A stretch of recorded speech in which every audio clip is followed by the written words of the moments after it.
Muy buenas tardes con todos. Nuevamente agradecer a los amigos de la Cámara Peruana de Comercio Exterior, a los amigos de CAMEX por la continuidad y por la realización del del curso que estamos desarrollando, que es acerca de Derecho Empresarial. A ver, vamos a esperar unos cuantos segundos a que más personas se puedan unir a la transmisión.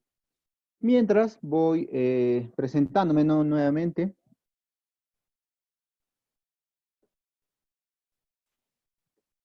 Bueno, como les comentaba, el curso que estamos desarrollando y que prácticamente ya nos encontramos en la balota número 14, ya estamos prácticamente a 2 balotas de terminar el curso sobre derecho empresarial, ¿no? El día de hoy prácticamente vamos a enlazar 2 temas muy importantes que lo habíamos considerado en la última sesión.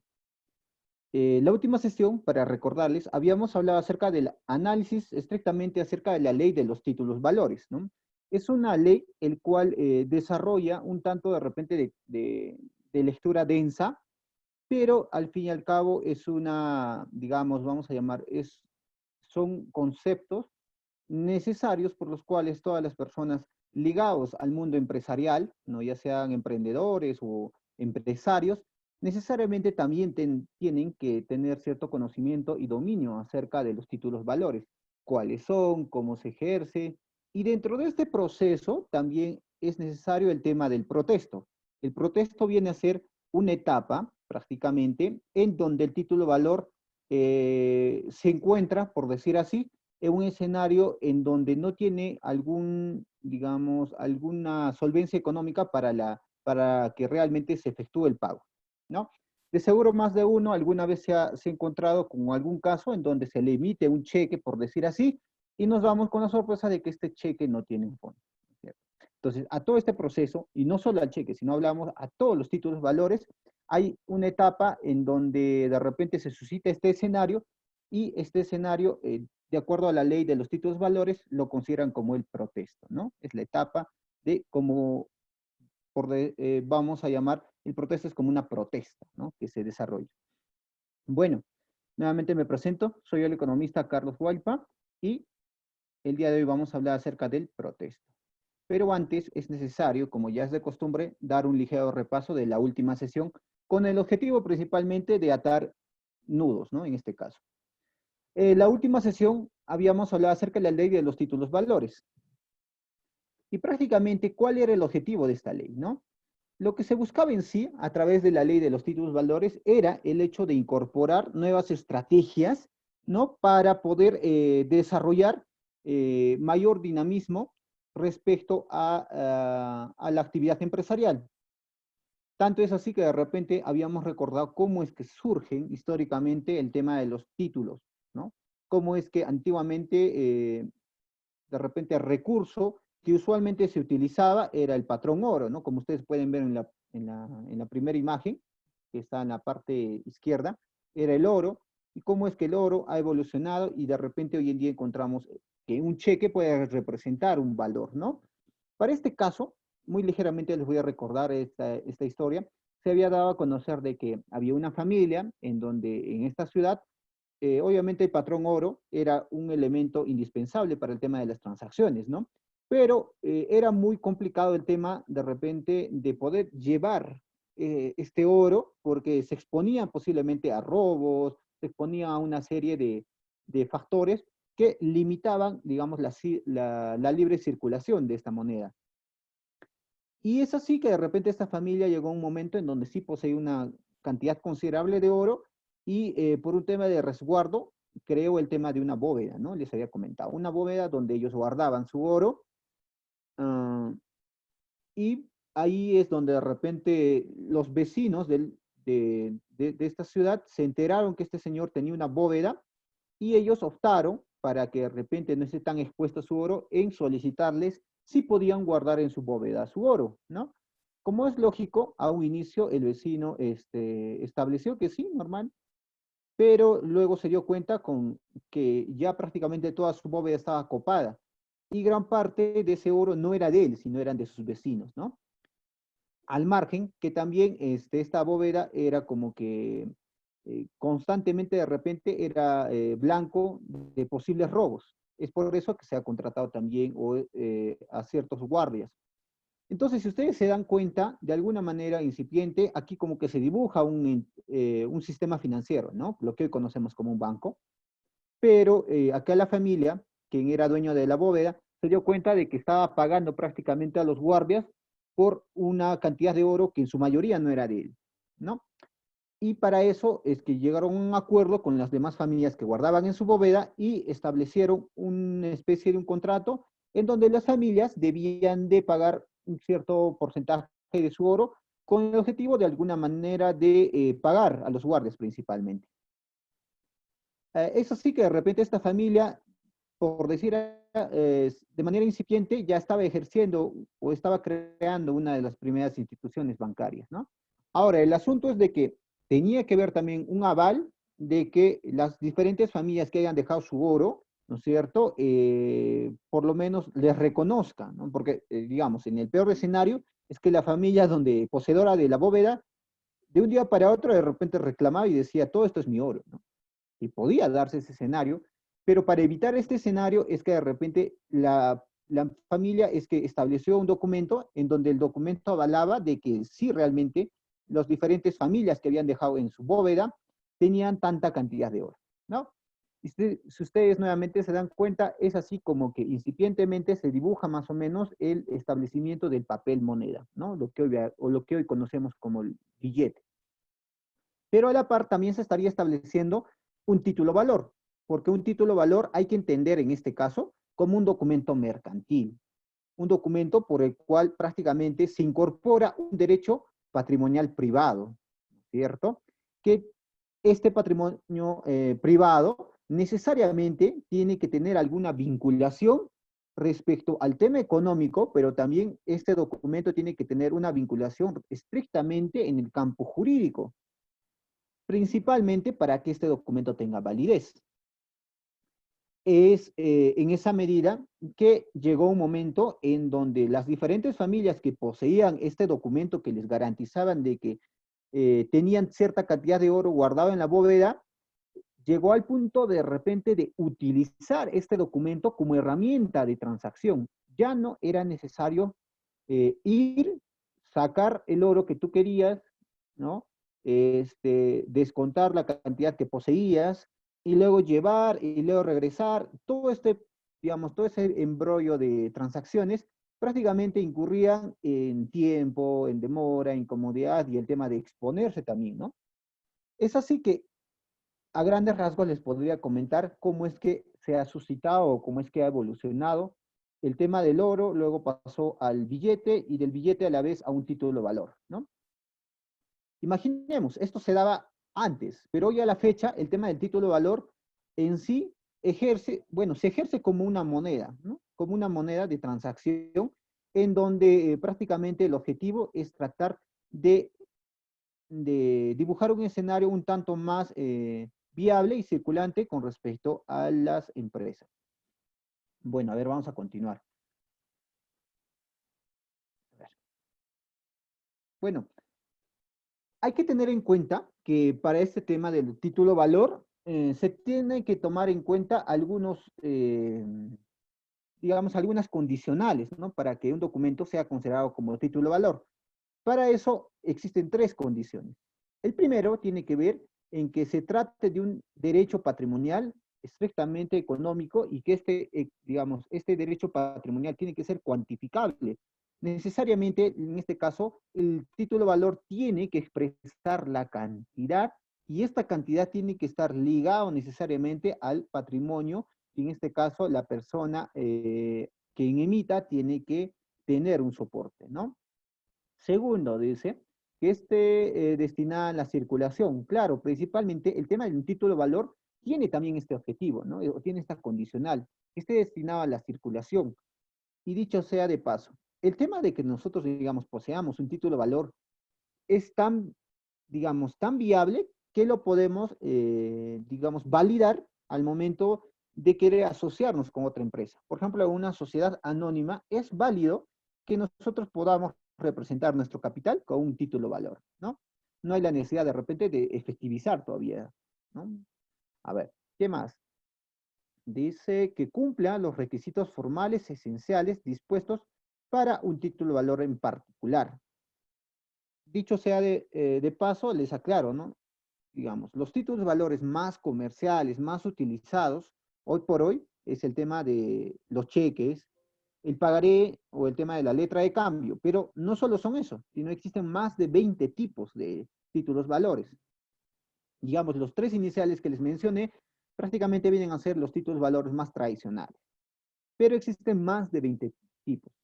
Si ustedes quieren saber un poco más, enterarse un poco más acerca de repente de las particularidades que vienen a establecer los diferentes títulos valores, les invito a que ustedes puedan analizar y puedan dar lectura respecto a la ley de los títulos valores, en donde a través de la ley 27.28.7 establece estrictamente toda esta estipulación que da cabida con respecto a los títulos valores. A ver, continuamos. En el aspecto de los títulos valores, también requieren el tema de cumplir con ciertos principios, ¿no? La última sesión habíamos detallado algunos de estos principios. Ahora vamos de manera muy ligera tan solo citar algunos. Dice, el tema de que sea el principio de la literalidad, ¿no? Acá se establece principalmente que los derechos incorporados en el título valor deben ser ejercidos en armonía con el contenido del documento, no cambiando alguna interpretación existente, ¿no? Nuevamente reiteramos, tiene que haber concordancia entre el título valor, ¿no? Y el contenido mismo del título valor. Ahora, con respecto al principio de la formalidad, establece estrictamente, ¿no es cierto?, que el título valor debe revestir los requisitos establecidos por la ley. En el tema de la formalidad prácticamente está pegado a que este título valor tiene que estar, dígame, íntegramente identificado con uno de los más de 20 tipos de títulos valores, ¿no? Y a la par es que debe cumplir los requisitos que la misma ley de títulos valores establece. El tercer principio eh, es hablar acerca de la autonomía. En la autonomía establece estrictamente de que las relaciones cambiarias generadas por las transferencias del título valor son independientes la una de la otra. Digamos, este escenario, ¿no es cierto?, generalmente se va a dar más adelante, lo vamos a explicar con respecto a que hay, digamos, cierta diferenciación, digamos, entre una letra de cambio y un pagaré. Por más que haya una similitud, pero sí va a existir cierta diferencia necesariamente. En el tema del principio de la incorporación, establece el derecho patrimonial y el documento que lo soporta forma una unidad, por lo que la transferencia del documento conlleva a la transferencia del derecho incorporado en él. Este principio, lógicamente, establece principalmente con respecto a la clasificación de los títulos valores, porque también existe una clasificación. Entre ellas podemos denominar la clasificación de títulos valores por orden, por portador o, o por valor nominativo, ¿no? Ahora, en el principio de la circulación, aquí se establece principalmente que el título valor se crea para distribuir y transferir la riqueza de una persona a otra, aunque existan pactos de restricción que restrinjan su circulación. Lo que se busca principalmente aquí es que nosotros podemos encontrar el tema de los endosos. Muy posiblemente gran parte de las personas que nos están viendo alguna vez han escuchado hablar acerca del endoso. Es decir, el endoso prácticamente viene o deriva del término de la espalda, ¿no? O en la parte posterior. Lo que se busca principalmente es que nosotros podamos identificar de que este título de valor, como haciendo caso al tema de la circulación, puede de alguna manera ejercer el tema de, digamos, de, vamos a llamar así ya, no estrictamente, pero para entender mejor, es como un billete.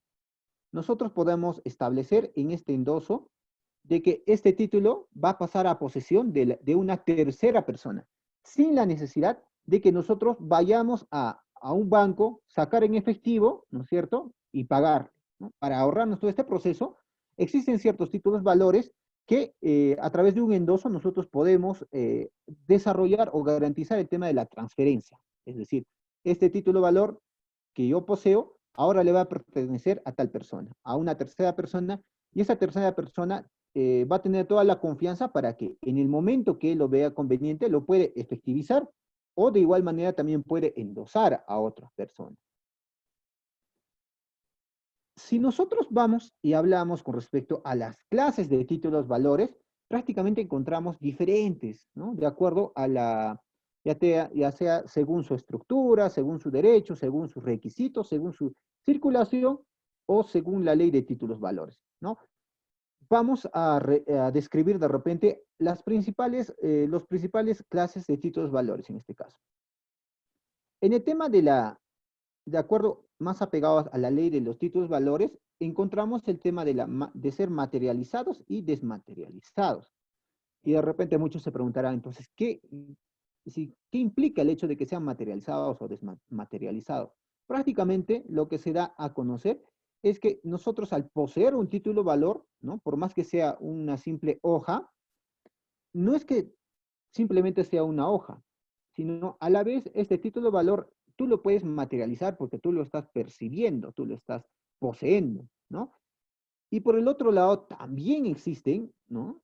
Hoy en día, a través, por lo que vivimos, por la cuarta revolución industrial, el tema de que puedan haber ciertos títulos valores que no necesariamente tengan que tener un aspecto físico, es decir, que tengan que estar, digamos, impresos o que tengan alguna validez en una hoja, ¿no? También existe el manejo de los títulos valores desmaterializados, que prácticamente esto se realiza a través de las plataformas digitales, por lo cual, de alguna manera, también permite el tema de hacer más viable el tema de la libre circulación de estos títulos de valores, pero a la vez también le permite poseer mayor estrategias de comercialización en el tema de pagos para las empresas. Recordemos nuevamente, a través de la Constitución del 79 y estrictamente con respecto a la Constitución del 93, se establece una estrategia en la cual determinan que las empresas iban a ser consideradas como un eje central, y eso es un hecho real. Antes de estas constituciones, a las empresas, digamos, meramente se le consideraba como un ente que prácticamente buscaba un fin netamente lucrativo más allá de generar algún impacto en la economía, ¿no? Entonces, ya habiendo esta constitución, se trata de dibujar escenarios en donde le pueda dar mayor facilidad para que estos ejes de la actividad económica también tengan cierta, digamos, cierta cabida al momento de establecer ciertas estrategias con respecto al manejo de sus títulos valores. A ver, vamos a continuar. Como les comentaba, para este caso, ¿no es cierto? Les había hablado acerca del tema de ser materializados y los desmaterializados, ¿no? En el tema de los materializados, se habla con respecto al tema de los títulos, valores, entendida tal cual, o digamos, las que tradicionalmente se conocen, como las letras de cambio, el pagaré, el cheque. Los otros que también podemos encontrar es el tema de los certificados bancarios, certificados de depósito, valor mobiliarios, ¿no? Esto de alguna manera lo que se da es el tema de que se da una actividad circulatoria y necesariamente para que éstas puedan tener validez tienen que cumplir con requisitos formales, ¿no?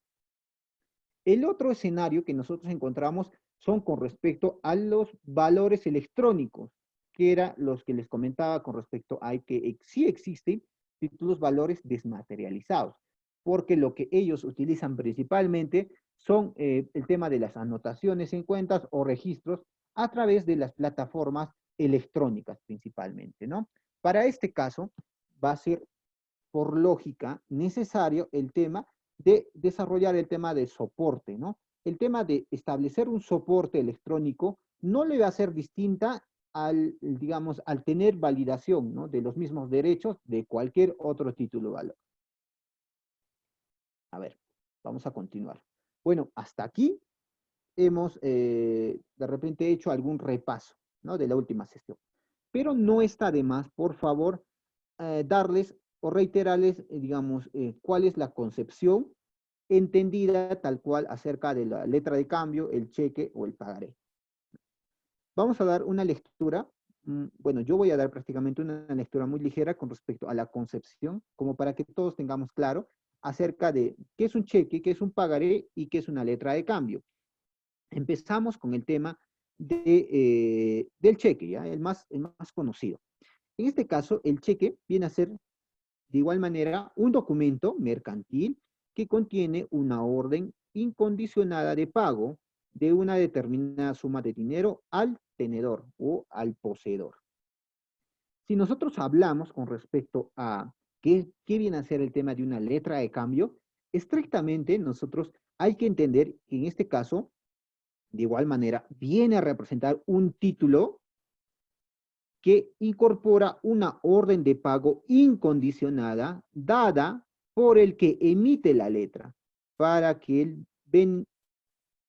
para que el vencimiento le pague a otra persona una suma de dinero que consta en la letra.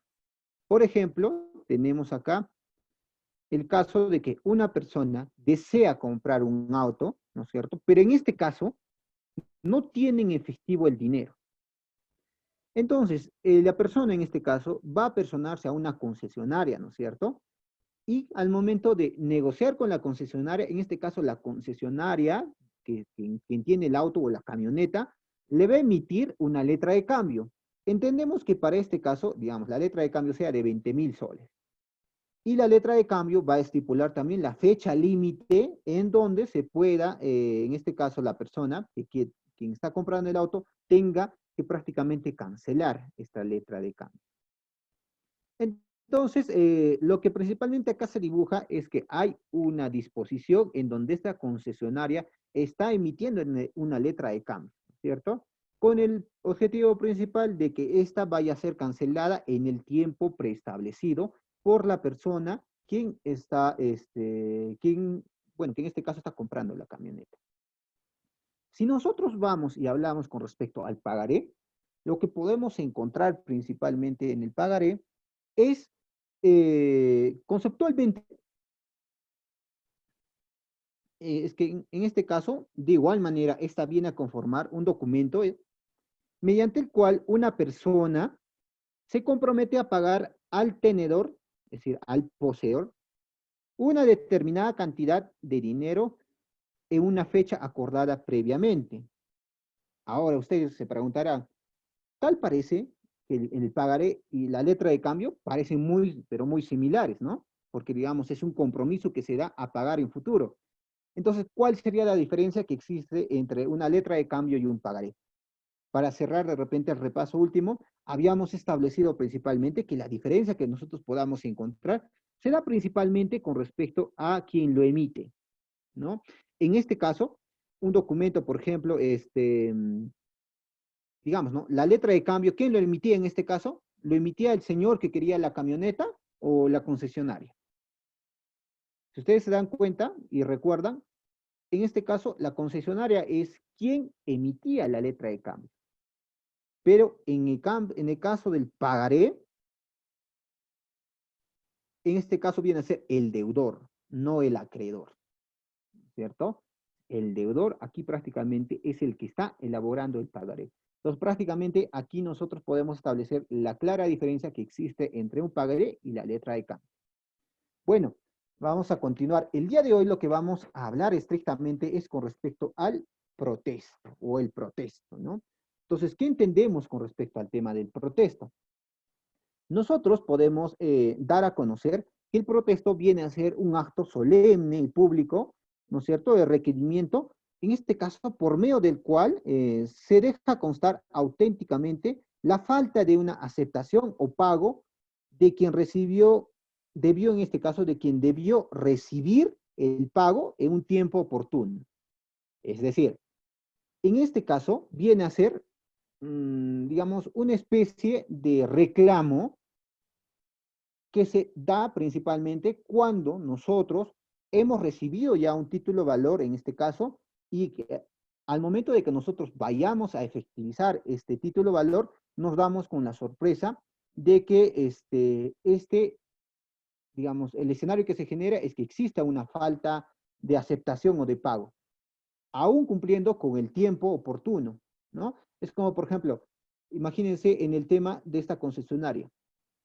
Establece el documento en este caso y el señor en este caso que se ha visto acreedor de la camioneta no ha desarrollado el tema del pago, ¿no? En este escenario, por ejemplo, a pesar que ya se ha suscrito un tiempo determinado y el pago, la fecha ya prácticamente ha expirado y de alguna manera no se ha generado el tema de que el señor ha cancelado eso, ¿no? Entonces, lo que puede desarrollarse ahí es el tema del protesto. Es un documento por el cual nosotros prácticamente lo vamos digamos, a hacer viable a través, en este caso, de un notario o en su defecto, ante un juez de paz. Entonces, lo que podemos observar acá es que se deja en constancia el incumplimiento de la obligación contenida en el título, ¿no? O el tema de su o el tema de su falta de aceptación, tratándose en el tema, por ejemplo, de una letra de cambio, ¿no? Como les comentaba del ejemplo. A ver, si nosotros evaluamos y analizamos con respecto a cuál sería la finalidad del tema del protesto, prácticamente encontramos de que ésta se desarrolla o se puede desarrollar por un tema de una, digamos, es que este protesto viene a ser una prueba fehaciente, si se dan cuenta, ¿no? En donde en este caso el título de valor ha sido presentado y que no ha sido aceptado o no se ha cumplido con el pago. Entonces, digamos, este procedimiento de protesto prácticamente cumpliría y daría pie a este escenario. Por otro lado, también determinamos que este protesto sirve para probar el contenido exacto del título al momento de levantarse la diligencia, ¿no? Y demostrar que el último, en este caso el último tenedor, es decir, hablamos de la persona quien ya quiera efectivizar, ha hecho la presentación, ¿no es cierto?, para el tema de la aceptación o el pago, pero esta se ha visto también perjudicada, ya que este título valor, si se dan cuenta, no ha sido aceptado o pagado, ¿no es cierto? Entonces, la finalidad principal del protesto principalmente va enmarcado bajo ese escenario. A ver, vamos a continuar. Ahora, con respecto al tema de los plazos para el protesto. Lógicamente existen plazos, ¿no? Esto va a depender mucho acerca del título valor que nosotros vayamos a establecer principalmente. A ver, me dan unos segunditos, por favor.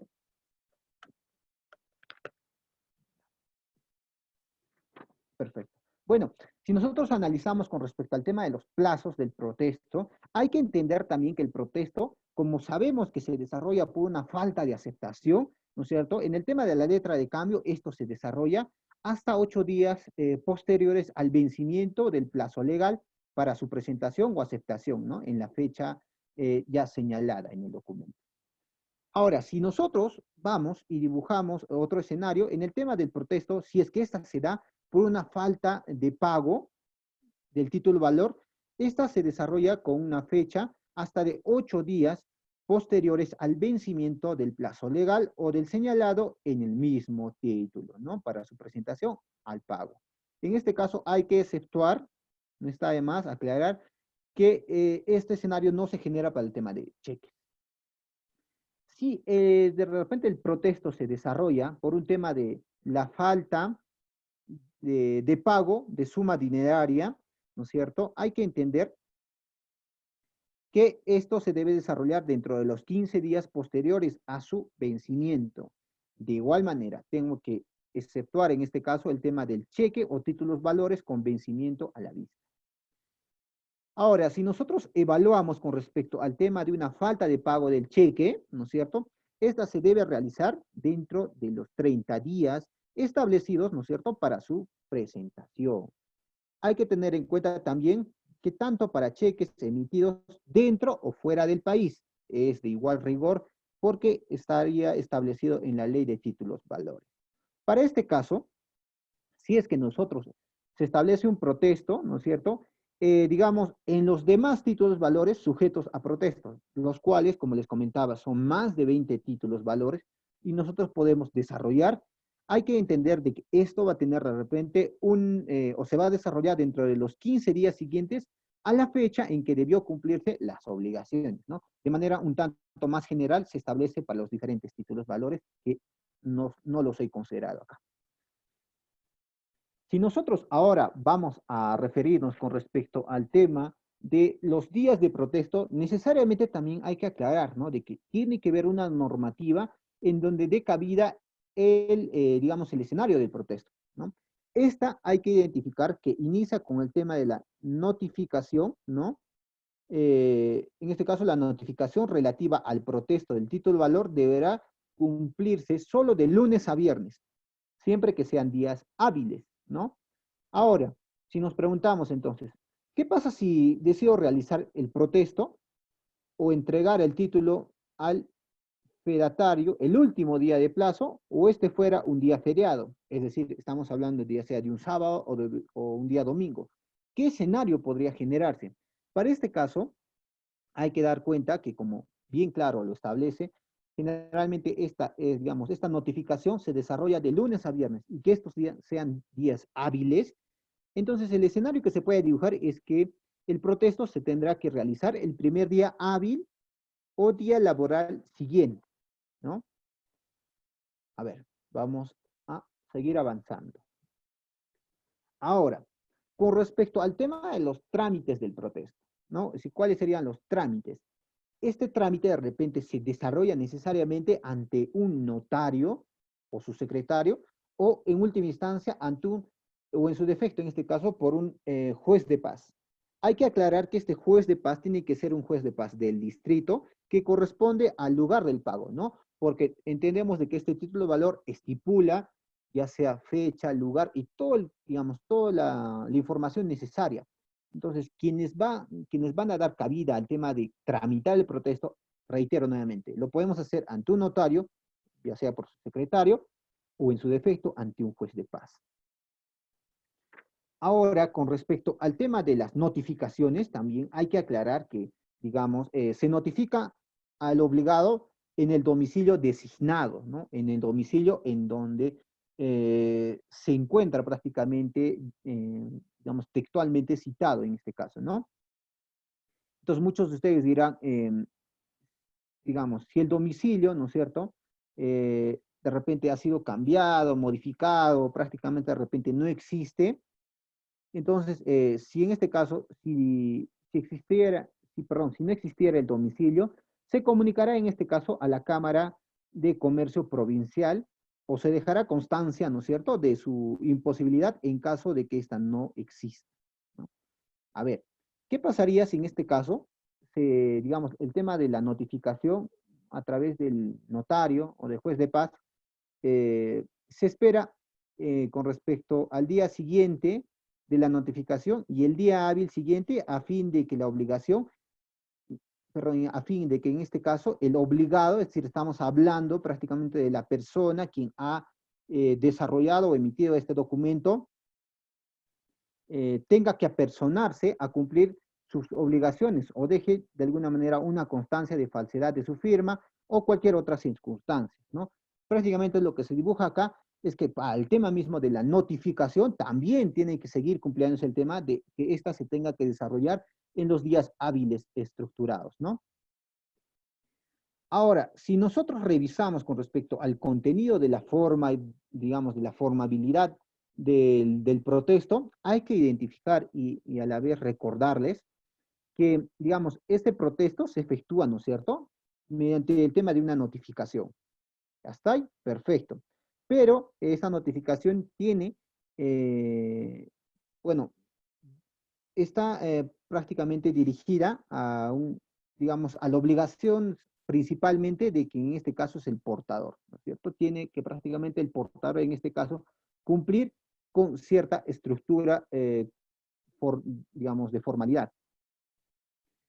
Entre eso, lo que podemos encontrar prácticamente es que esta formalidad del protesto, quien lo va a efectuar nuevamente es el notario, ¿no?, o su secretario, y donde nosotros podemos identificar el número correlativo de digamos, que le corresponda. Encontramos también el lugar y la fecha de la notificación, el nombre del obligado contra quien se realiza, digamos, el protesto, el domicilio donde se dirige la notificación. También encontramos el tema de la indicación de la denominación del título valor sujeto a protesto, fecha de emisión, fecha de vencimiento, importe o derecho de reparación y cualquier otro elemento necesario para la identificación. También encontramos el nombre del solicitante, ¿no es así? El nombre y la dirección del fedatario, quien realiza la notificación, y el tema de la firma del fedatario o del secretario notarial. Prácticamente lo que acá se está desarrollando es un documento en donde necesariamente tenga que cumplir con estos requisitos para dar cabida de acuerdo a lo que dispone la ley de los títulos valores. Ahora, todo este proceso con respecto al tema, digamos, de solventar económicamente, porque entendemos de que al acudir a un notario y desarrollar todo este procedimiento, se va a tener que incurrir en gastos. En este caso, en el mejor de los escenarios, hablamos de que quien va a tener que cubrir a futuro estos gastos por, digamos, por daños y perjuicios, necesariamente va a ser en este caso la persona quien ha desarrollado, digamos, un perjuicio a esta tercera persona. A ver, si al momento de que nosotros hablamos acerca de las formalidades sustitutorias del protesto, también es necesario aclarar de que existe, ¿no? La ley 27287 establece un escenario, de repente esa es la novedad de esta ley, en donde aclara el tema del sin protesto, ¿no? Y que de alguna manera nosotros podemos entender con respecto al sin protesto, ¿no? Acá prácticamente lo que encontramos viene a ser un pacto de no protesto, ¿no? En donde, en este caso, se dibuja que va a quedar libre, en este caso, al tenedor de las obligaciones de protesto, de protestar el documento por falta de pago, ¿no? Digamos, es un escenario en donde se desarrolla un escenario en donde prácticamente tanto el tenedor, en este caso del documento, va a tener que no va a dar cabida con respecto al tema de su reclamo por el tema del protesto, ¿no? Puede cumplirse en diferentes, digamos, en diferentes circunstancias. No lo vamos a detallar porque de hecho el tiempo no nos alcanzaría. Nuevamente por eso les reitero, pueden entrar a la ley 27287 y prácticamente buscar acerca de las formalidades sustitutorias, ¿no? Del protesto. Pero lo que sí les voy a aclarar aquí es con respecto a que dentro de este tema de las formalidades, también nosotros podemos encontrar, digamos, estos dos escenarios, ¿no? Que es el título valor sujeto a protesto y el título valor no sujeto a protesto. En este caso, como ya les he estado explicando, el título valor sujeto a protesto, ¿cierto? Esto se va a dar de repente en todo tipo de título valor que va a estar sujeto, ¿no es cierto?, a la normativa que de acuerdo a la ley 27287 aclara con respecto a los títulos valores. Para este caso, lo va a tener, bueno, se va a tener que realizar el tema del trámite respecto al respectivo de requerimiento notarial del cumplimiento de las obligaciones cambiarias entre el deudor, en donde el escenario que se va a dibujar es el tema de aceptar o decir, o de ser el caso, el tema de girar o dar algún aval con respecto al tema del protesto, ¿no? Ahora, si nosotros, digamos, en el otro escenario, encontramos el tema de los títulos valores no sujetos a protesto. Ahí lo que les puedo detallar, digamos, quienes vienen a estar ligados a esta modalidad, viene a ser el tema de las acciones, de los certificados de participación en fondos mutuos de inversiones, certificados de titulación, bonos, papeles comerciales, letras hipotecarias, certificados de depósito negociables y el tema de la cédula hipotecaria. Para este caso, voy a aclarar, ¿no? En este escenario dice que basta con que el plazo haya vencido para que el tema de las obligaciones, ¿no es cierto?, sean exigibles y en el caso de los derechos cartulares sean ejercidos. Como les comento, no vamos a entrar mucho a detallar de repente este escenario en donde los títulos valores no son sujetos a protestos. Nuevamente les reitero, pueden ustedes con mayor tiempo y disposición poder revisar cómo es que se dibujaría este procedimiento, nuevamente en la ley de los títulos valores, que justamente ahí ustedes pueden encontrar en la 27287, ¿no?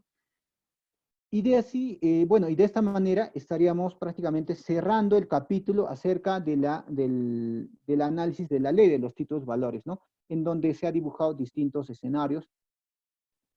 Y de igual manera ahora estaríamos dando pie e invitando a que las personas quienes desean desarrollar alguna consulta, comentar, o prácticamente también desean que se les comparta el material, puedan dejar sus correos, o también ustedes lo pueden encontrar o descargar en la parte superior del link. Y sin antes agradecer nuevamente reiteradas veces a los amigos de Camex, que hace posible, ¿no? La transmisión a través de esta plataforma.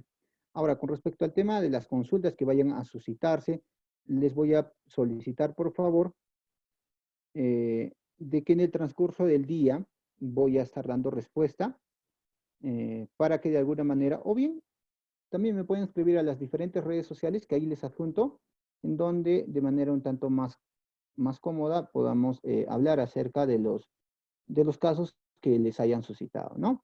Muchas gracias nuevamente, agradecer a los amigos de la Cámara Peruana de Comercio Exterior por hacer realidad el desarrollo de cursos sobre derecho empresarial. Les reitero que estamos prácticamente a dos, digamos, a dos balotas de terminar el curso sobre derecho empresarial, ¿no? Esperamos que en la última sesión, que viene a ser el tema el día viernes y el día sábado, va a ser a las 2 de la tarde, les invito a que ustedes también sean partícipes y voy a hacer todo lo posible para desarrollar un resumen general con respecto a lo que contempla el tema de derecho empresarial, si es que de repente ustedes se han perdido algún curso o no han sido partícipes de alguna sesión, ¿no? Muchas gracias nuevamente y agradecer bastante por el espacio, principalmente a los amigos de Camex y a todas las personas que día a día nos paran siguiendo. Muchas gracias, permiso, hasta luego.